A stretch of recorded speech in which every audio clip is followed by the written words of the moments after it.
Bledsoe was arrested. Patrick Montgomery was in court. Jonathan Manapa will stay in federal custody.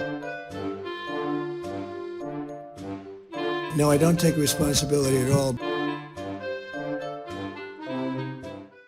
Hey everyone, welcome to the show. I have some good news to share in regard to the sentencing of Ronald Sandlin. As I recently shared, Sandlin was sentenced to more than 5 years in prison, 3 years of probation, and a $2,000 fine for his actions at the U.S. Capitol. That was just last month. That was on December 9th of 2022. But I mentioned in that sentencing video that he had collected over $21,000 on Give, Send, Go based on a lie. On Sandlin's fundraising page, he wrote that he was raising money to help him pay for legal fees. And he painted himself as a victim and a patriot.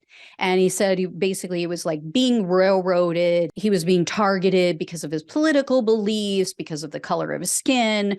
No mention of his assault of officers, his theft of government property. Of course, none of that. And Sandlin was using a court-appointed attorney. So he had no legal fees, socialism. So the judge didn't address this issue at the sentencing hearing, which really pissed me off. I was very shocked that she knew these facts, the prosecutor told her, and she didn't do anything about it. And the prosecutor pointed out he was using this money to make his time in prison really cushy.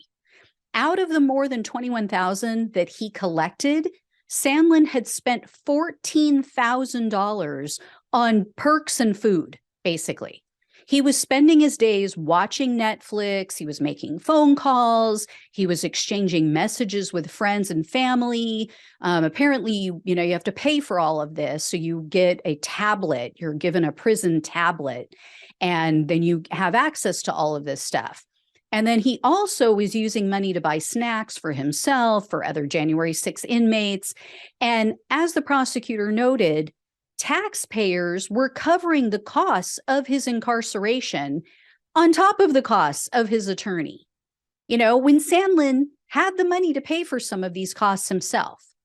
Well, less than a week after his sentencing, Judge Dabney Friedrich ordered Sandlin to pay an additional $20,000 in fines.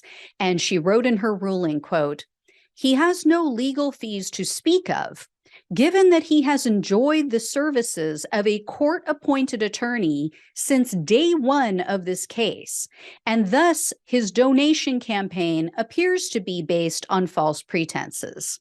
So good on her. I give her credit. Glad that she did the right thing here because, we're all paying for that.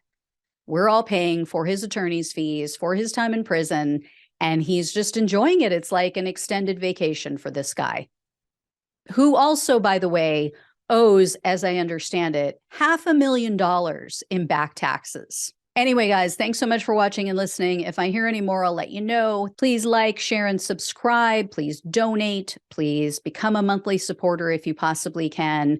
The links are down below in the description box, or you can find me on Ko-fi, or you can also donate through Patreon, which are not there, but those are operable as well. So take care. I will talk with you soon.